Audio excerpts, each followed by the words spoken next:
when you're thinking, how am I going to get him to like me? How am I going to get that text? How am I going to get him thinking about me? All of these questions just show yourself that you don't see yourself as the prize. You're actually prioritizing them and you're not prioritizing yourself. You can't view them as the prize and also be the prize. If you want to be the prize, you have to see yourself as the prize. As the prize, you are satisfied in your own life. You love yourself. You love your life. You lack for nothing. You are a magnet attracting everything you want. So feel and know that you are the prize. You keep using the word. I don't think it means what you think it means. Here's a fun game you can play at home. If you ever want to see a modern woman's head spin, ask her to define the word prize. Ask her specifically what she means when she says she's the prize, and I guarantee you she will be caught so off guard it'll take half a second for steam to shoot out both of her ear holes. That's because she has no idea what she means by the prize. Modern women think that because they provide access to the bedroom, that makes them valuable, but they don't understand what prizes are to a man's perspective. To us, prizes are pretty cool. They're fun, but they're not the end-all be-all of our existence. You've adopted the wrong mindset, woman. Instead of thinking that you're more valuable than a refrigerator box full of gold bricks, to which you're clearly not, you should think of yourself as a prize in a cereal box. Now, hear me out. These prizes are fun, easy to enjoy, and don't require a whole bunch of reassurances that they're not ugly. Don't believe me? Ask any self-respecting man about how they act when they see their favorite cereal as a prize in the box. Trust me, they'll be a little bit more stoked than you think. And if you acted more like that, you'd get yourself a halfway decent guy instead of hoping for a one-letter text from Chad after a one-night stand in the back of his Escalade. Free toy inside. Free toy inside. Let's find it. Don't let your mom know that you do this. But I want to find a toy. It's a threat. In a passive-aggressive way, he is baiting you into pursuing him, into taking the lead. You might think, oh, it's not a problem, I'll just pursue him instead. Yet it is a problem, because if you will actually fall for it and will take the lead, he will never develop strong feelings for you, as you will be behaving masculine and he will end up taking feminine female position. Wrong! That's wrong! Let me give you some male perspective, lady. There are certain facts that we as men just intrinsically know. Charlie don't surf, Chuck don't sleep, and Chad don't chase. I hate to break it to you, sister, but if that man says he's not going to chase you, then it's already been determined that you're going to chase him. Considering the caliber of men that modern women desire these days, you're expecting the top 5% of men to chase you, but there's a problem. These men don't chase. They don't have to, and they don't want to, so they're not going to. You're going to chase them regardless of how they feel about you. In fact, when these dudes explicitly say that they are not going to chase you, that makes you want them even more. You want what you can't have. It's a tale as old as time itself.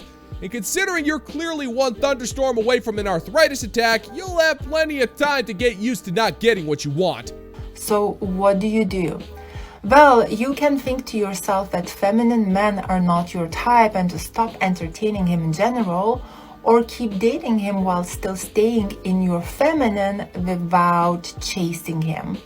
And what, will he actually chase you or not?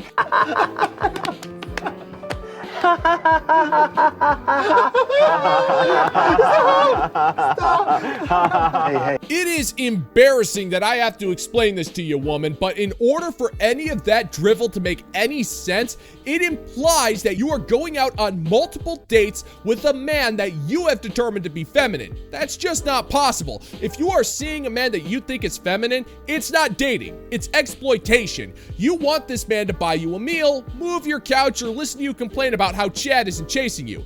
And that's what's keeping you alone, sweetheart, because you got it backwards. If anything, when a man says that he is not going to chase you, it is a masculine power move because he is telling you that you need him a hell of a lot more than he needs you. And you need to prove yourself to him and not the other way around. He's giving you the chance to prove yourself to him. And apparently you're so worthless that you can't even do that right. So he cut past all the red tape and put you in your place right away, which is clearly something your parents never did to you.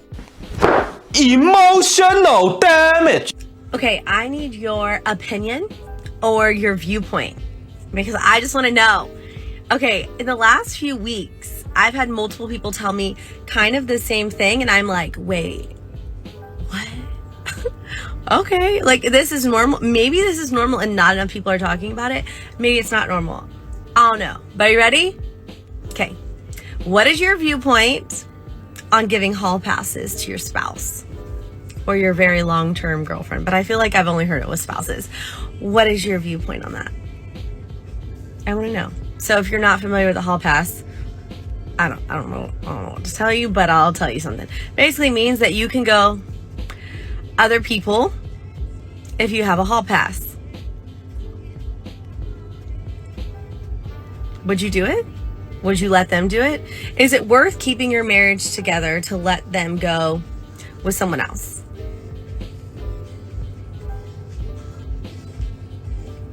Let me know. It's a trap.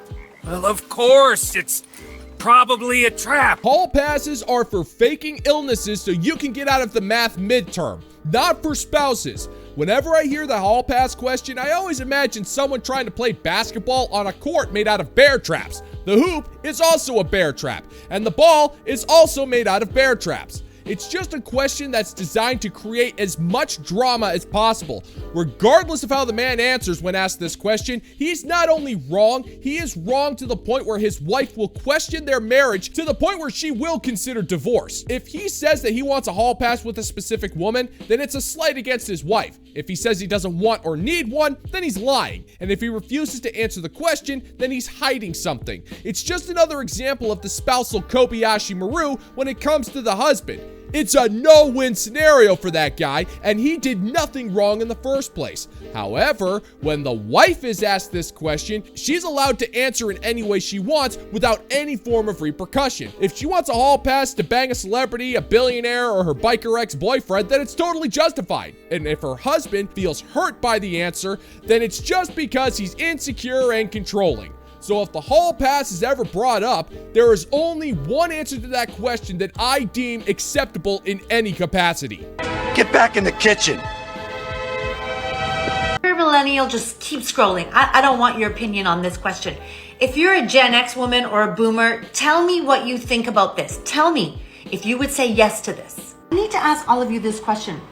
If I were to tell you that I know a really nice older guy, he's 80, super nice, young at heart, likes to travel, doesn't walk and talk like an old man, freaking loaded, like loaded, okay? Would you say, no, Shab, I need somebody younger? Or would you be like, yes, girl, I am looking for some financial freedom, some safety and security. I want to go to Mexico. I want to go to Europe. I want to have some fun. I just want to have a partner that I can hang out with sometimes.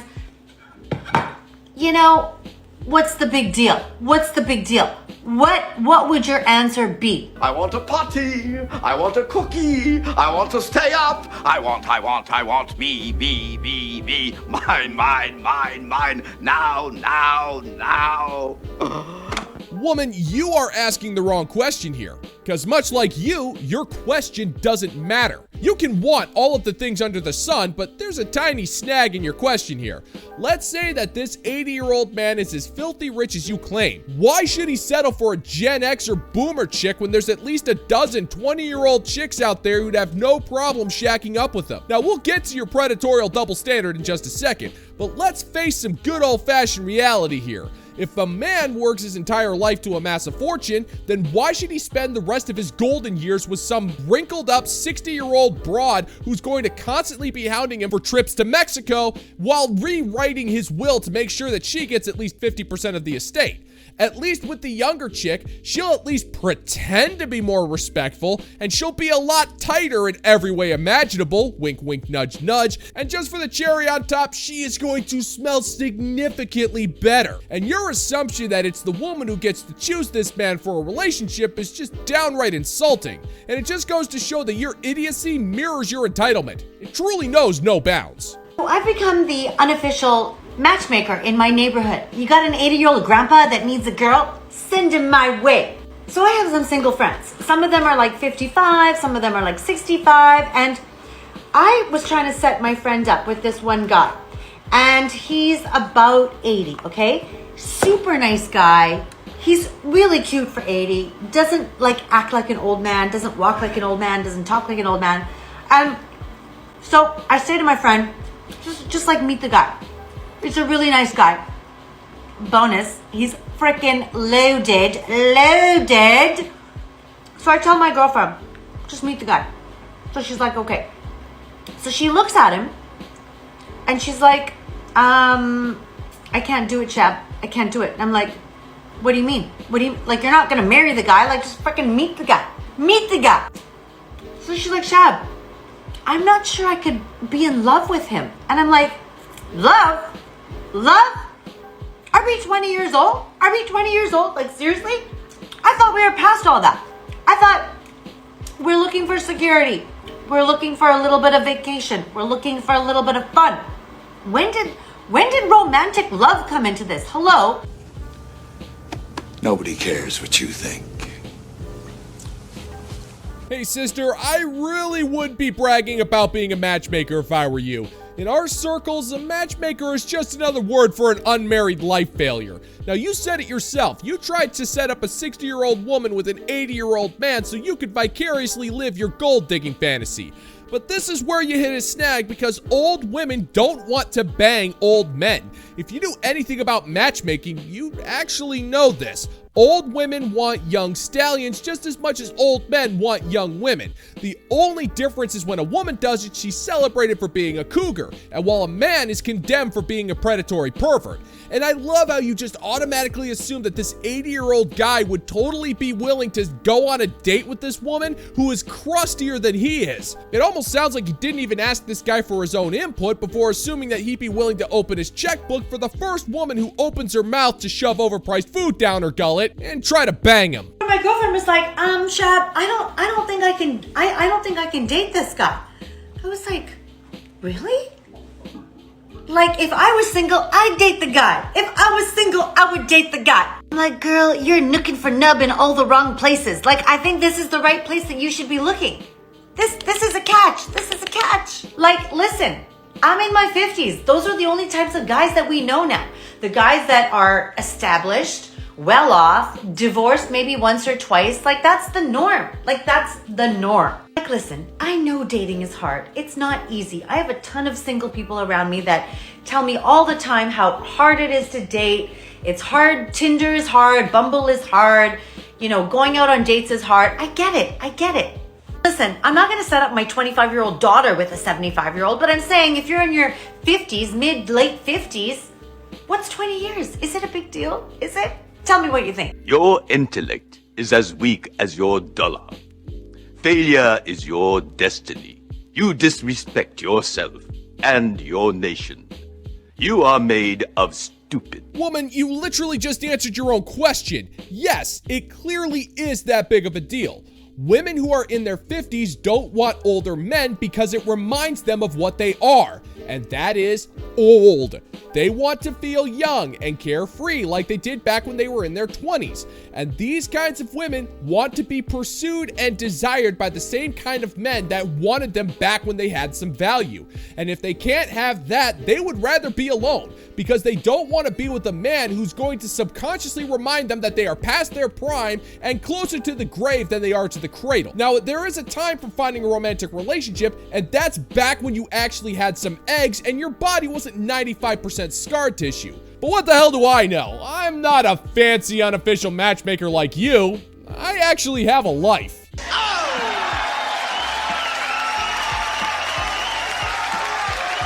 And that is going to do it for today's video, gentlemen and gents. And as always, if you find that my particular brand of comedy is bringing you to the brink of laughter, then why don't you scroll on down and click that like and subscribe button. Ring the notification bell, leave a couple of comments, and maybe share this video so we can get together and give the good old-fashioned middle finger to the YouTube algorithm.